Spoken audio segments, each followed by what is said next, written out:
When Ryan Wedding was caught last week, authorities said this. Without getting into operational sensitivities, Ryan Wedding was apprehended last night in Mexico City. He has been transferred to the Metropolitan Detention Center in Los Angeles. But how does a former Olympic snowboarder go from competing on the world stage to pushing a very different kind of snow on an international scale? In this video, I'll break down exactly how it all happened. The arrest and immediate custody.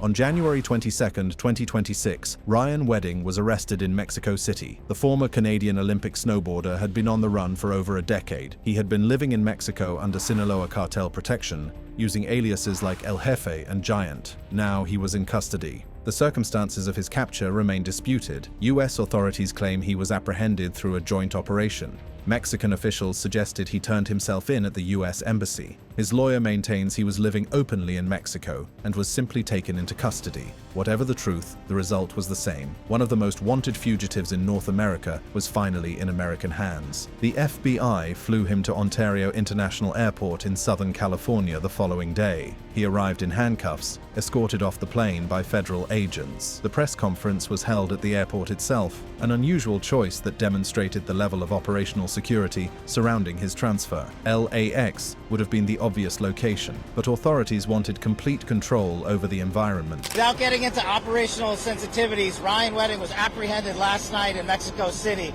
And to safeguard the integrity of the ongoing investigation, we will not go into that. But I think it goes without saying, to go down to Mexico to find a guy who's been on the lam for multiple years for some of the most egregious crimes on planet Earth takes an interagency-wide effort led out by President Trump, our DOJ, and our partners in Mexico, and very grateful for that partnership. FBI Director Kash Patel called Wedding a modern-day El Chapo and a modern-day Pablo Escobar at the press conference announcing his capture. Those comparisons set the tone for how federal authorities would treat his detention. When the director of the FBI invokes the two most notorious drug traffickers in history, you are not going into a standard holding cell. You are going into conditions designed for the most dangerous men on the planet. And just to tell you how bad of a guy Ryan Wedding is, he went from an Olympic snowboarder to the largest narco trafficker in modern times. He is a modern-day El Chapo. He is a modern-day Pablo Escobar. And he thought he could evade justice. But these brave men and women put together a prosecution package, put together an investigative package, put together an operations strategy, and here we are today, bringing him to justice for trafficking hundreds of kilos of cocaine and also for the murder of innocent civilians. Wedding was transported directly to federal custody. On January 26, 2026, he appeared in federal court in Santa Ana, California, wearing a tan jumpsuit. The jumpsuit was standard issue, nothing remarkable about it. But the security surrounding his brief court appearance was anything but standard. He pleaded not guilty to 17 felony charges, including running a continuing criminal enterprise, drug trafficking, murder, attempted murder, witness tampering, and money laundering. The judge denied bail, citing flight risk. A status hearing was set for March 11, 2026, with trial tentatively scheduled for March 24, 2026. There are trigger points and earmarks that we have to meet to safely transport an individual of the level and caliber of Ryan Wedding. And so that collective decision was made to ensure the security of both the transportation and the federal transfer of custody that the FBI executed, and also to ensure the safety of his confinement and ultimate prosecution. That phrase, trigger points and earmarks, is telling. It indicates that Wedding's transportation and detention follow a specific protocol developed for high-value, high-risk inmates. Every step must be cleared, every location must be secured, every potential vulnerability must be addressed before he moves from one place to another. Wedding is now held at the Metropolitan Detention Center in Los Angeles. The facility opened in 1988 and serves as the primary federal pre-trial detention center for the region. It holds inmates awaiting trial or serving short sentences. The building has a capacity of around 980 inmates and features office-like architecture with plate glass windows and atriums. From the outside, it looks almost like a corporate building, but the interior operates under strict federal protocols designed to contain and control some of the most dangerous defendants in the American justice system. The MDC Los Angeles is an administrative-level prison that accommodates all security classifications. High-profile detainees are typically managed with heightened oversight to address safety concerns. Previous Most notable inmates have included drug traffickers linked to the Mexican mafia, convicted murderers, and terrorism suspects. The facility was the first Bureau of Prisons institution to ban smoking entirely, a small detail that illustrates the total control maintained over every aspect of inmate life. Wedding's case is being prosecuted by the Central District of California. His placement in federal detention stems from his high-risk profile. He has prior convictions, specifically a 2010 cocaine conspiracy conviction that sent him to federal prison for 4 years. He was a fugitive for over a decade, evading both Canadian charges filed in 2015 and US charges filed in 2024. Prosecutors allege he ran a billion-dollar drug trafficking network that shipped up to 60 tons of cocaine annually from Colombia through Mexico to the United States and Canada. If accurate, that volume would make his organization one of the largest drug trafficking operations in North American history. The capture itself was a milestone. Wedding became the 500th capture of an FBI top 10 fugitive since the list's inception 75 years ago. That number carries weight. The FBI's most wanted list is reserved for the worst of the worst, the criminals whose capture justifies massive expenditures of resources and international cooperation. This marks the 500th capture of an FBI top 10 fugitive since its inception 75 years ago. I want to congratulate the devoted team effort that led to this capture. Today is a great day for the FBI and for our partners here today, specifically our partners at the RCMP, the LAPD, and the DEA, and so many other agencies at every level. The charges against Wedding are severe. Prosecutors allege he ordered multiple murders to protect his drug empire. The violence allegedly started in November 2023, when 2 members of the Sidhu family, Jagtar Sidhu, 57, and Harbhajan Sidhu, 55, were shot dead in Caledon, Ontario, Canada. Prosecutors say Wedding ordered the hit in retaliation for a stolen 300-kilogram cocaine shipment. The murders were a case of mistaken identity. A third family member survived with serious injuries. In April 2024, Randy Fader, 29, was murdered in Ontario, a killing tied to Wedding's second-in-command, Andrew Clark. In May 2024, Mohammed Zafar, 39, was killed over a drug debt. The most damning allegation involves a federal witness. In January 2025, a witness in a related narcotics case was shot dead in a restaurant in Medellin, Colombia. Prosecutors claim Wedding placed a bounty of up to $5 million on the victim and paid $500,000 through encrypted channels to have the killing carried out. His Canadian lawyer, Deepak Balwant Paradkar, was later arrested and charged with advising Wedding that killing the federal witness would cause the case against him to be dismissed. Mr. Wedding is also wanted for orchestrating multiple murders of victims and government witnesses. In addition to the massive manhunt that went into apprehending Mr. Wedding, we worked with State Department to offer rewards, and the Treasury's Office of Foreign Asset Control, which imposed crushing sanctions in this case. His second-in-command, Andrew Clark, was arrested in Mexico in October 2024 and extradited to the United States. He pleaded not guilty in March 2025. The lawyer, Paradkar, was arrested in November 2025 along with 9 other associates, including Gursawak Singh Bal, who allegedly cooperated a website called The Dirty News used to post victim information for targeting, and Edwin Basora Hernandez, a reggaeton musician accused of providing victim information to the network. The scope of the investigation was massive. Operation Giant Slalom, named after Wedding's Olympic event, involved the FBI, DEA, LAPD, Homeland Security Investigations, US Customs and Border Protection, RCMP, Ontario Provincial Police, Colombian National Police, and agencies from the Dominican Republic. By the time of Wedding's arrest, 36 people had been arrested for their roles in the organization. The US Treasury had sanctioned 19 individuals, including Wedding himself, his wife Miriam Andrea Castillo Moreno for money laundering, and Carmen Yeline Valoyes Flores for facilitating assassinations. We've arrested 36 people for their role in this organization. Again, we've worked with our Canadian partners, our Mexican partners, our partners in Colombia and the Dominican Republic. The Treasury Department has sanctioned 19 people, including Ryan Wedding himself. We've seen mountain of drugs, cash, weapons. We seized the Mercedes-Benz, estimated over $15 million. We seized dozens of motorcycles worth approximately $40 million, and other valuable artwork and jewelry.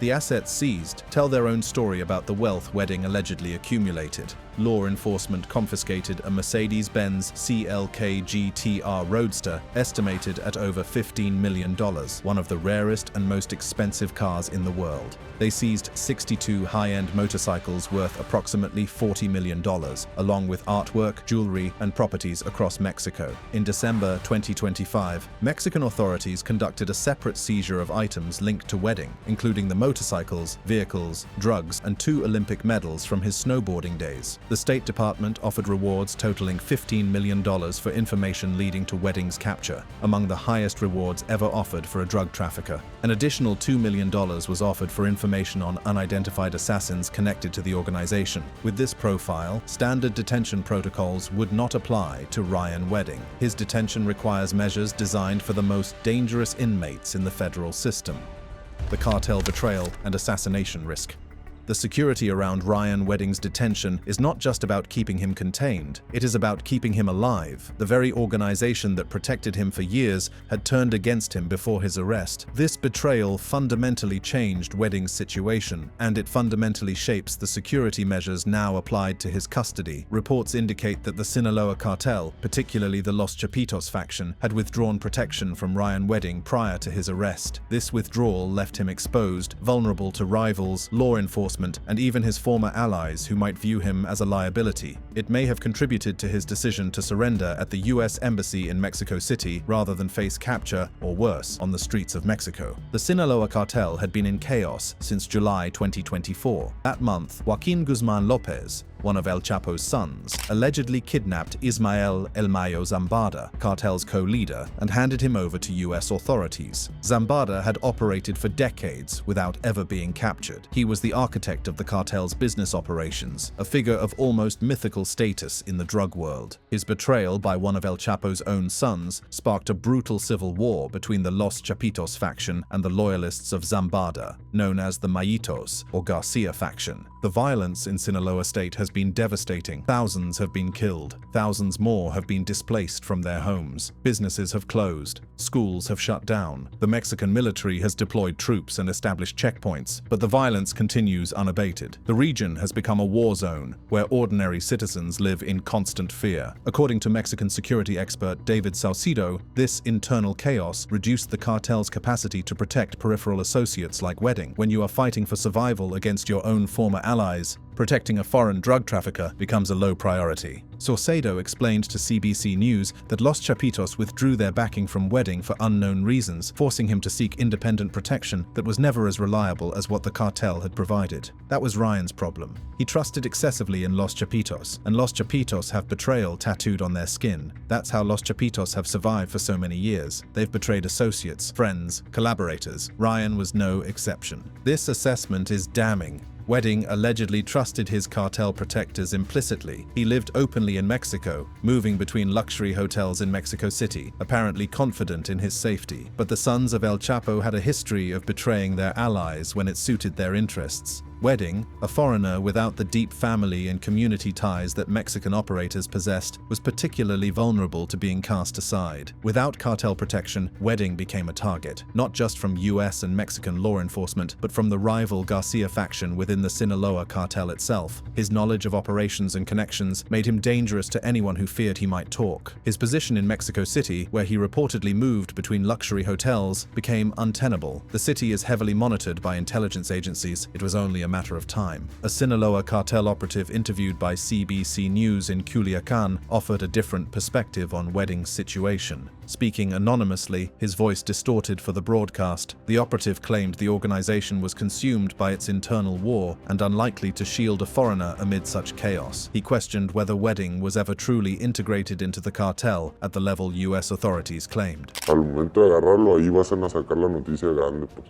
Y lo van a inflar como una noticia gigante. Despite the claims from Canadian and U.S. law enforcement, no creo que esté protegido por el cartel de Sinaloa ni que esté en la Ciudad de México. The operative also suggested that U.S. authorities had inflated Wedding's profile for publicity purposes. I feel that Mexico City is one of the most watched on a national level, and there's a lot of intelligence, a lot of government intelligence departments. In other words, a truly protected cartel figure would not have been living where Wedding was living. A truly protected figure would have been in Sinaloa, in cartel territory, not in the capital under the watchful eyes of federal agencies. However, the violence in Culiacan tells its own story about what Wedding would have faced without protection, and what makes his current detention security so critical. Paramedics in Culiacan report that gunshot wounds now make up around 70% of their calls. Over 800 families have been displaced by the conflict. Volunteer services have organized Christmas meals for displaced families because the situation has become a humanitarian crisis. This is the environment Wedding navigated before his arrest, and the environment that explains why his detention security must be extraordinary. The threat to Wedding's life does not disappear because he is in federal custody. Historical precedents show that cartel figures have been targeted inside prisons. Witness tampering and intimidation are routine tactics in cartel operations. Wedding himself allegedly used them, placing bounties on witnesses and ordering assassinations from Mexico. If he could direct murder from outside prison walls, others could potentially direct murder from inside. If convicted, Wedding faces mandatory life imprisonment. The question of whether he might cooperate with authorities to reduce his sentence adds another layer of danger. As one media outlet speculated, if Wedding becomes an informant, he would become even more valuable as a target for cartel factions seeking to eliminate loose ends before they can testify.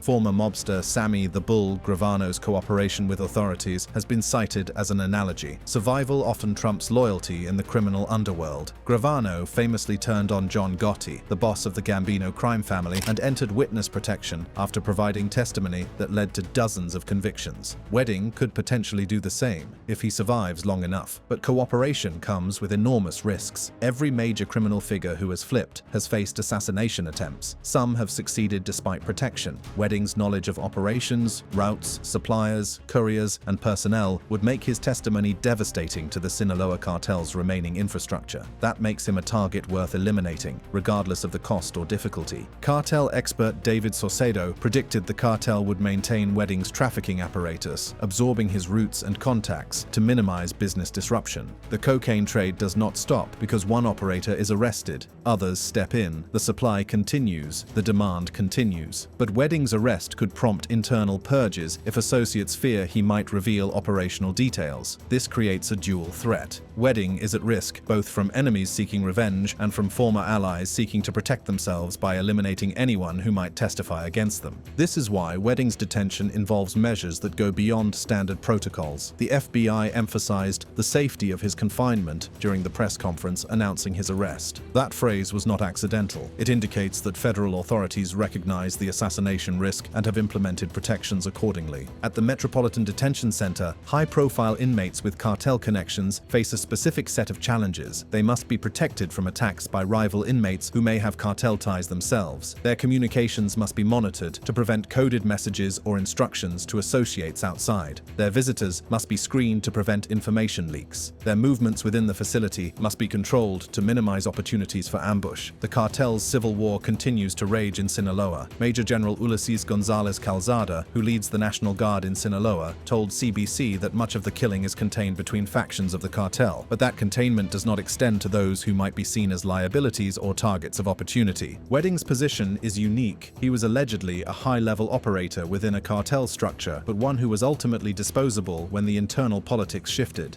His knowledge of operations, routes, and personnel makes him both valuable and dangerous. Federal authorities must assume that someone, somewhere, has an interest in silencing him.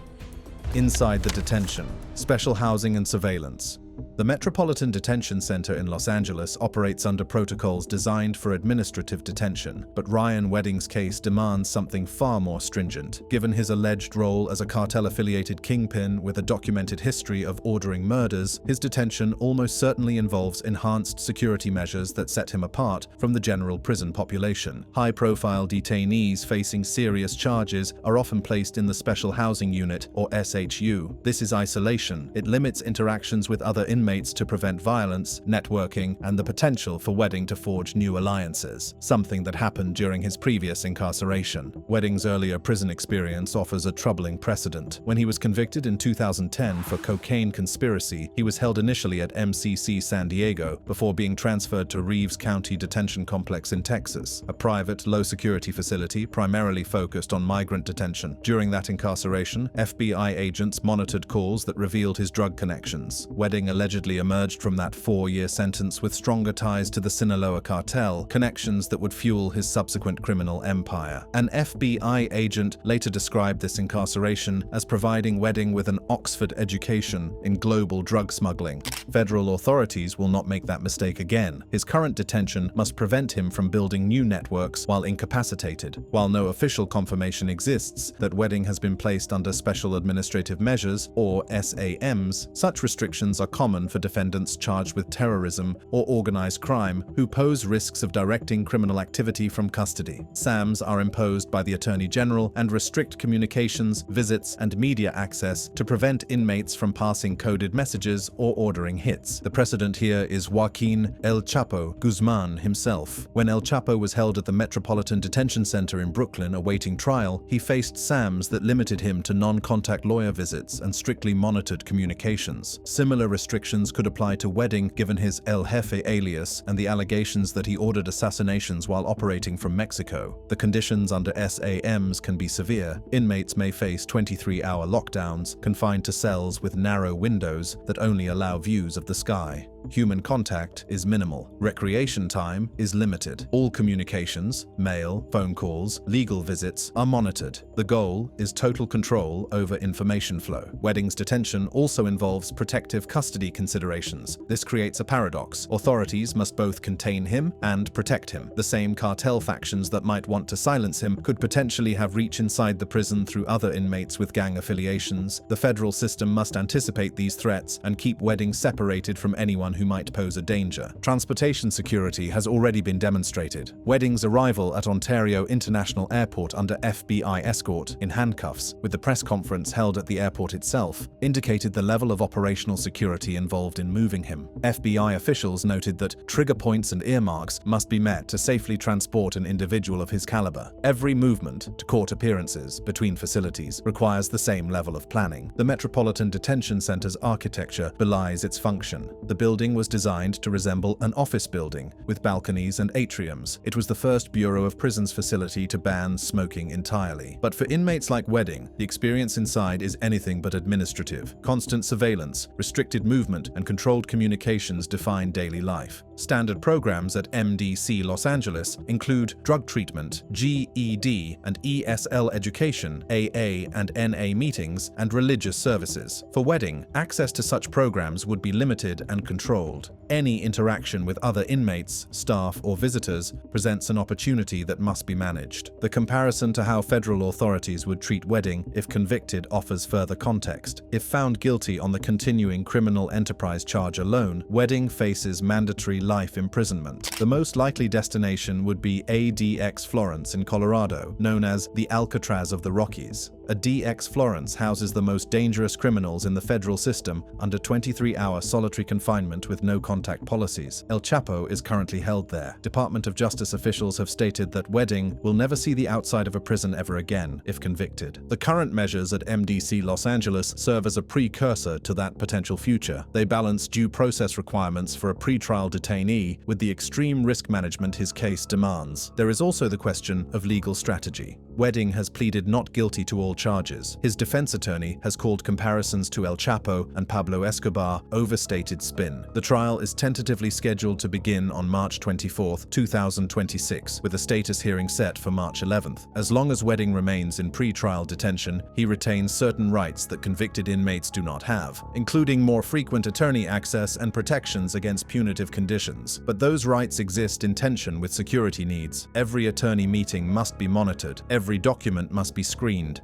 Every communication must be reviewed. The logistics of managing a defendant who allegedly ran a billion-dollar criminal enterprise from Mexico while ordering murders across 3 countries are staggering. Wedding's case is not just about one man. It represents the culmination of years of international law enforcement cooperation. Operation Giant Slalom involved agencies from 5 countries. The rewards offered for his capture reached $15 million. The investigation revealed a network that allegedly shipped hundreds of kilograms of cocaine per operation. detention, used stash houses across Los Angeles, and employed encrypted communications to coordinate activities. The security around Wedding's detention is the final phase of that operation, ensuring that the person at the center of this network cannot escape justice, cannot direct further operations, and cannot be eliminated before he faces trial. Whether the comparisons to El Chapo and Pablo Escobar are accurate or exaggerated, the federal government is treating Wedding as if they are true. His detention conditions reflect the most extreme security measures available in the pre-trial system. Every aspect of his custody, his isolation, his communications, his transportation, his interactions, is managed with the assumption that he remains capable of directing violence and that he faces mortal danger from former associates. That is what makes Ryan Wedding's prison cell security so extreme. It must accomplish contradictory goals, containing a man presumed innocent until proven guilty, while protecting a man whom powerful people may want dead. The protocols applied to his case represent the outer limits of what the federal detention system can provide. And if Wedding is convicted, which prosecutors clearly expect, given the evidence they claim to have, the security will only intensify. A DX Florence, the Supermax facility that houses El Chapo, the Unabomber, and other notorious criminals, operates on a completely different level. Inmates there spend 23 hours a day in solitary confinement. Their cells are designed to prevent any communication with the outside world. They have no contact with other inmates. Their only view is a small slit showing a patch of sky. It is the closest thing to being buried alive that the American prison system offers.